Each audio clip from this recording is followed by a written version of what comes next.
네, 반갑습니다. 저희가 그동안에 국회에서 토론회를 굉장히 많이 했었습니다.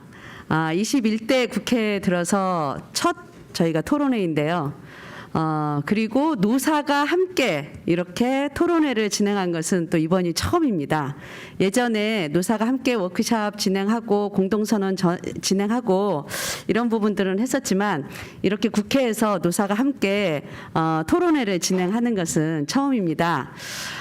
저희 보건의료노조와 보건의료산업사용자협의회가 매년 산업별 교섭을 진행을 하고 있습니다.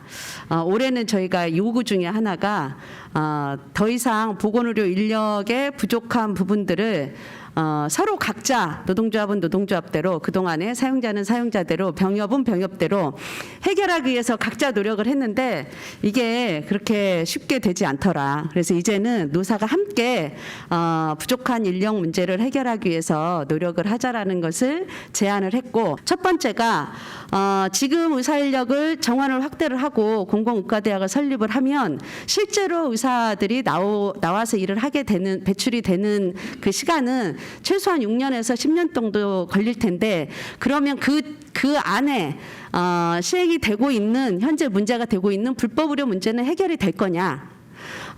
또 하나는 의사들이 배출이 된다고 해서 이 문제가 해결이 될 거냐? 라는 부분들과 관련해서는 의문이 있습니다. 그래서 의대 정원 확대 문제와 함께 실제로 시행되고 있는 불법 의료와 관련된 문제들을 또한 어떻게 해결할 것인지와 관련된 문제들이 함께 논의돼야 된다라고 생각을 하고요. 두 번째는 아까 병협 회장님도 말씀하셨습니다. 실제로 의사들이 배출이 된다 해도 지금처럼 돈이 잘 벌리는 그런 과로 몰리지 않을까. 그리고 수도권으로, 큰 병원으로 또 몰리지 않을까. 그러면 지금의 이 문제들이 해결될 수 있는 거냐. 이런 문제들이 또 남는 과제가 되고 있습니다. 그래서 저는 의대 정원 확대부터 지금 시점부터 시작을 해서 이런 문제를 해결할 수 있는 방안들까지 같이 고민을 해야 올바른 우리 보건의료 체계 그리고 국민들의 건강권을 해결할 수 있는 이런 시스템을 만들 수 있다라고 생각을 합니다. 그래서 이제는 그런 부분들까지 포함해서 지금부터는 논의가 될 수 있기를 바라고요. 어쨌든 오늘 그 첫 자리가 됐으면 좋겠습니다.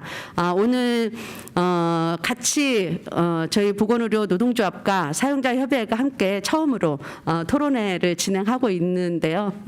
그만큼 의미가 있다라고 생각을 하고 이 자리에 기꺼이 함께해 주신 의원님들 그리고 발제자분들, 토론자분들께 진심으로 감사드립니다. 고맙습니다. 그 코로나19 때문에 어떻게 보면 의사 인력 또는 의료 인력의 를 늘려야 된다는 필요성이 제기되고 있는데요. 보시는 그림은 맨 오른쪽에 보시면 가까이요. 예. 그 전체 코로나 환자를 공공병원과 민간병원이 어떻게 나눠받느냐를 보여드리는 그림이고, 공공병원이 한 80% 가까운 환자를 받습니다. 근데 이제 잘 아시는 것처럼 공공병원이 병상이 적기도 하지만 대부분의 지방의료원이 300병상 미만의 규모에 이르지 못하는 병원들입니다. 그러다 보니 저 오른쪽에 규모별로 나눠보시면 300병상 이하의 종합병원에서 본 그 코로나 환자를 본 병원들은 다 공공병원들이고, 이 병원들이 중환자 진료 기능이 떨어지기 때문에 사실은 아슬아슬하게 환자를 보셨을 거로 생각이 됩니다. 네. 그래서 코로나19 환자를 그 중증도별로 최중증 환자, 그러니까 에크모 CRRT를 하는가 필요한 환자, 중증 환자, 인공호흡기나 고농도 산소요법이 필요한 환자, 입원이 필요한 중등도 환자, 생활치료센터로 가야 되는 경증 환자로 나눠놓고 보면 그 최중증 환자는 상급 종합병원 중환자실, 중증 환자는 300병상 이상급 중환자실에서 진료를 받았어야 됐는데 실제로 그렇게 진료를 받은 환자의 비율은 29%, 39%밖에 되지 않습니다. 그러니까 거꾸로 최중증 환자의 70%가 상급 종합병원 중환자실에서 진료를 못 받았고, 중증 환자의 60%가 300병상 미만의 중환자실이나 일반 병동에서 진료를 받았다고 하는 것은 두 가지를 이야기합니다. 하나는 코로나19에서 감염병 진료 체계가 제대로 작동하지 않았다. 두 번째는 국가가 즉각적으로 동원해서 진료할 수 있는 공공병원이 규모의 경제와 질에 미달하는 300병상 이하였기 때문에 그 병원을 동원한 결과 중증 환자가 제대로 진료를 받지 못했다. 그러면 공공병원을 적정 규모로 확충해야 하고 그 적정 규모로 확충하는 것은 인력의 추가적인 공급이 필요할 수밖에 없다라는 이야기입니다. 코로나19 얘기에서 이제 그렇지만 우리나라에서 그 의사 인력, 간호사 인력의 부족의 문제는 굉장히 오랫동안 그 지적되어 온 문제이기 때문에 일반적인 의료 인력의 관점에서 그러니까 수, 분포, 그다음에 교육 훈련 및 어떤 역할을 하느냐의 관점에서 우리나라의 의료 인력 문제를 살펴보도록 하겠습니다. 먼저 수입니다. 보시는 그림은 회색은 OECD, 오렌지색은 우리나라, 왼쪽에 2008년, 오른쪽에 2017년입니다. 2008년에 우리나라 OECD의 인구 1000명당 의사 수의 격차는 1.23명이었고요. 2017년에 이게 0.18명으로 줄어들었습니다. 우리나라가 OECD 수준으로 올라가는데 현재와 같은 속도로 가면 아마 72년이 소요될 걸로 생각이 됩니다. 네. 예, 여기 계신 분들은 아마 그 혜택을 못 받으실. 일부에서는 그 우리나라의 그 의사 수의 증가 속도가 굉장히 빠르다고 얘기를 하고 있습니다. 저 오른쪽 그림의 맨 위에 있는 게 우리나라인데요. 그 이유는 분모가 작기 때문입니다. 원래 의사 수가 작기 때문에 증가 속도가 빠른 것처럼 보이는 착시 현상을 보이는 거지 실제로 증가 수는 많지 않다는 거죠. 두 번째는 이제 분포의 문제입니다. 흔히 분포 문제를 얘기할 때 이제 우리가 시도 간 격차를 이야기하죠. 그런데 대개는 대도시와 인근의 그 도가 한 개의 진료권을 형성하고 있기 때문에 도와 대도시를 한꺼번에 묶어서 의사 인력 수를 숫자를 비교하는 게 제일 합리적인데요. 맨 왼쪽에 보시는 수도권 서울, 경기, 인천을 보시면 인구 1000명당 의사 수가 2.14. 맨 오른쪽에 보시면 충청북도가 가장 작아서 1.50으로 수도면 전체적으로 한 4,500명. 그래서 앞서 말씀드린 지역 간 시도 간 격차와 이렇게 정책적 목표를 가지고 의사를 배분한다고 했을 때 생각하면 우리가 추가적으로 늘려야 될 의사는 한 최소 4,500명에서 한 8,000명, 9,000명쯤이 되는 게 적당하다고 생각합니다. 이미 언론을 통해서 뭐 상당히 소개가 되긴 했지만 이렇게 그 두 가지 관점에서 시도별로 부족한 지역 의료 인력 정원을 정하고 이 인력을 한 10년 정도 유지해서 균등 분포를 하도록 목표로 하고 10년 후에 평가해서 균등 분포가 됐고 어느 정도 충원이 됐다고 생각하면 정원을 조정하거나 하는 등이 가능할 거라고 생각합니다. 이것은 기존 의과대학의 추가 정원의 형태로 배정을 하고 별도의 트랙으로 선발하고 그 지역 출신과 저소득층 인성 등을 고려해서 선발하는 게 좋겠다고 생각합니다. 그리고 수련 기간 이후에 필수 의료 분야, 그러니까 해당 지역에서 의사가 적은 지역, 지역 거점 병원처럼 필수 의료를 제공하는 데 중요한 지역, 외상외과 등처럼 현재 인력이 부족한 지역에 이 인력을 활용하는 게 좋겠다고 생각합니다. 네.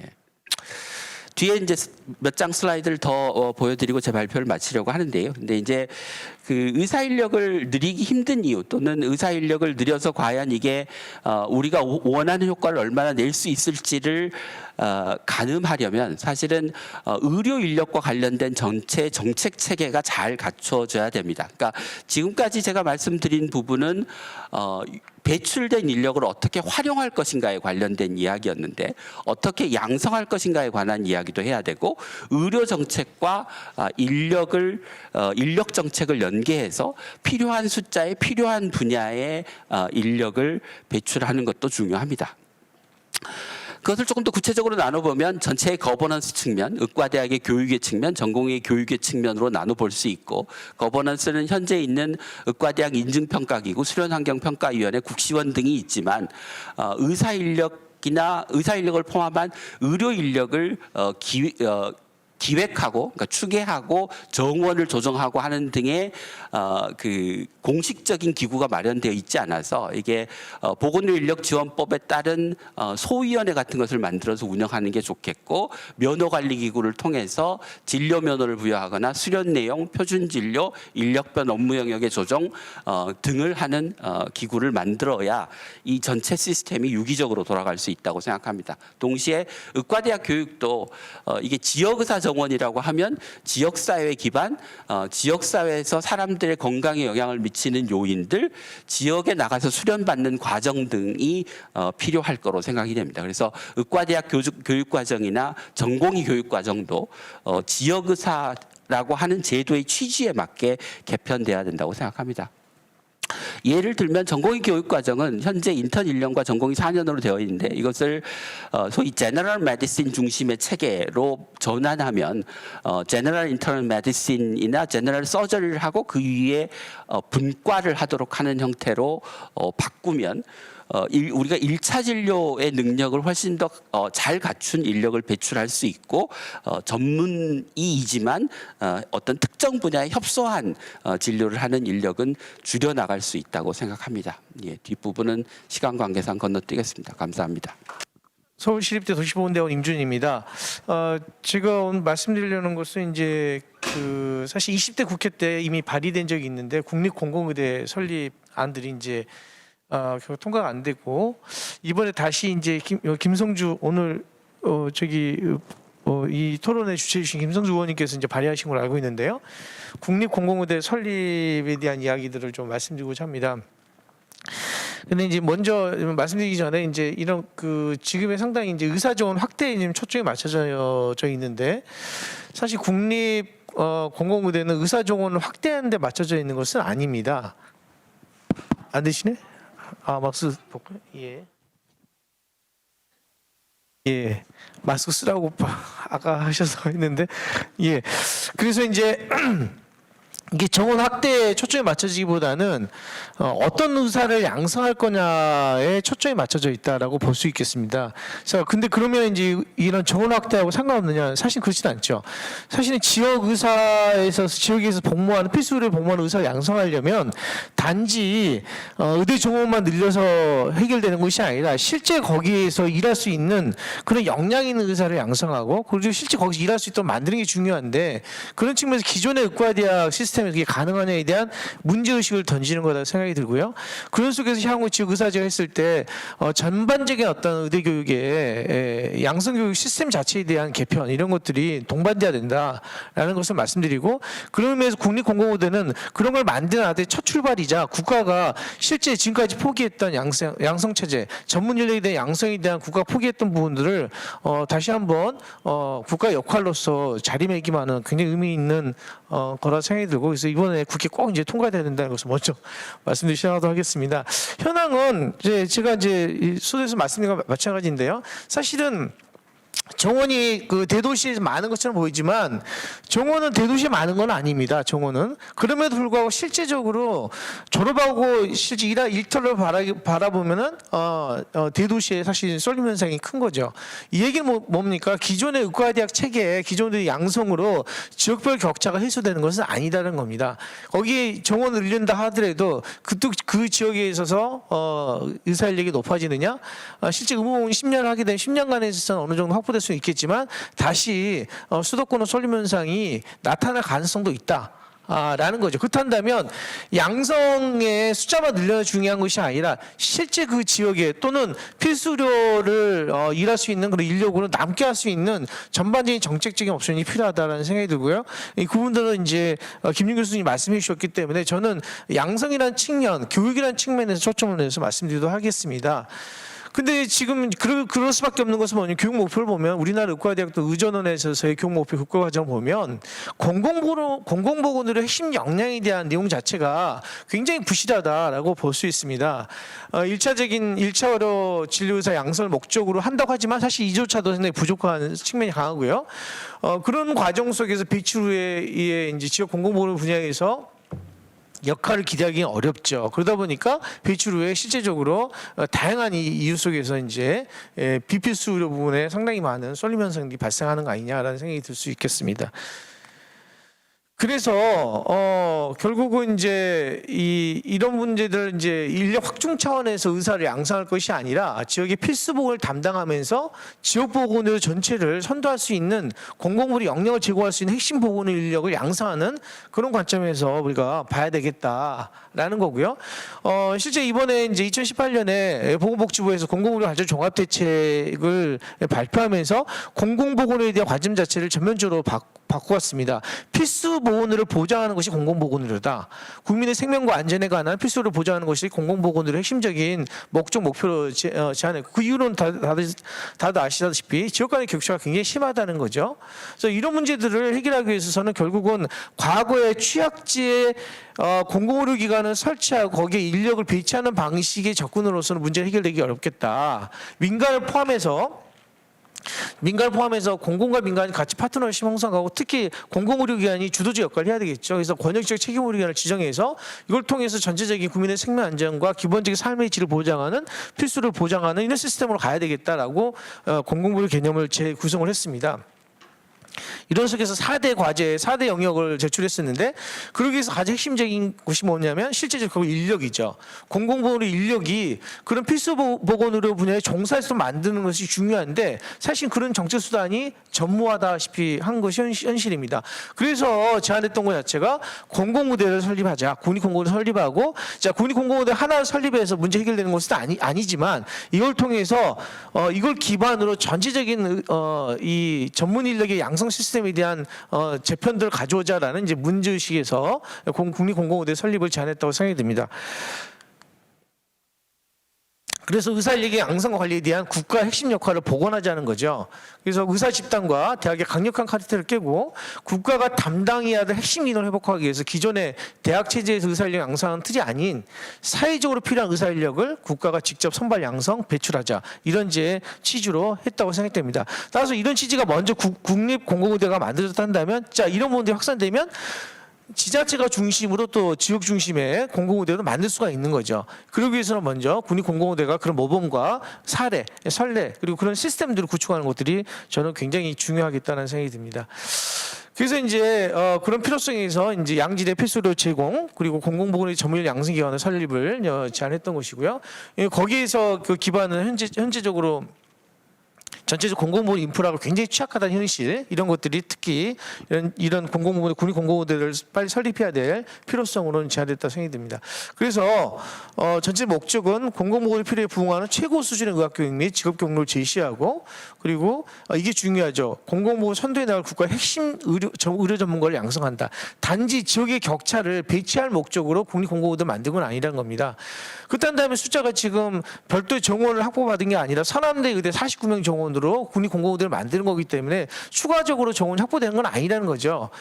그렇기 때문에 뭐 그 49명 가지고 지역의 격차 해소한다? 이런 것은 사실 말이 안 되지 않겠습니까? 현재 뭐 400명, 1000명 정도는 돼야지 격차의 문제 되는 문제이고 이걸로 국립공공의대로 격차 해소 문제 해결되는 건 아니다. 그렇지만 그 양성된 인력이 결국 국가의 어떤 현재 코로나19 사태에 나타났듯이 이런 건강 문제, 보건의 문제는 안전 문제로 봐야 된다. 국가 안전보장의 문제로 봐야 되고 이런 국가 안전보장을 핵심 자산으로 인식할 필요성이 있다는 거죠. 그래서 공공의료 사관학교의 개념으로서 접근할 필요성이 있겠다는 것입니다.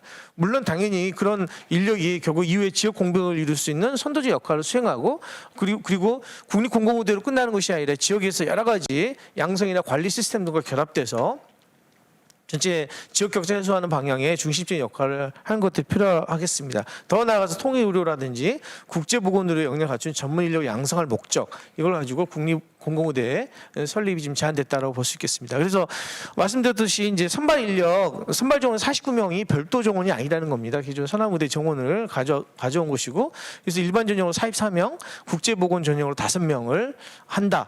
근데 이제 일반 의과대학이 아니라 의전원 체계로 가자는 것을 이제 제안했는데요. 그건 제가 제안한 거고 아직 확정된 건 아니지만 사실은 의과대학 의예과를 뽑는다는 것은 앞서 이제 김윤 교수님이 말씀하셨지만 공공의료 헌신할 수 있는 인재를 선발하는 것이 기존의 고등학교 졸업자로 가능하냐, 이건 한번 생각을 많이 해봐야 됩니다.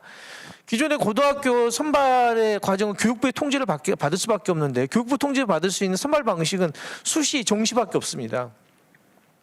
그리고 지역 균형 선발을 통해서 특정 지역을 선발한다 하더라도 수시 정시라는 기존의 플랫폼을 통해서 선발하는 거기 때문에 결국은 지역 균형 선발이 하더라도 그 지역에 공부 잘하는 사람들 뽑는 방식인 거죠. 이런 방식으로 과연 공공의료에 헌신할 수 있는 인재를 뽑을 수 있느냐, 저는 거기에 대해 퀘션을 갖고 있고 의문을 갖고 있고, 그런 측면에서 4년제 대학 출신에 있어서 기존의 성적이 아니라 실제 공공보건의료에 대한 확실한 전망과 헌신성을 갖는 사람들 인재를 선발하는 그런 방식으로 선발하는 것이 타당하겠다. 그래서 학생 선발도 별도의 기존 방식대로 성적을 뽑는 것이 아니라 지역에서 300% 우선 선발하고 물론 출신 지역에서 나와야 되겠죠.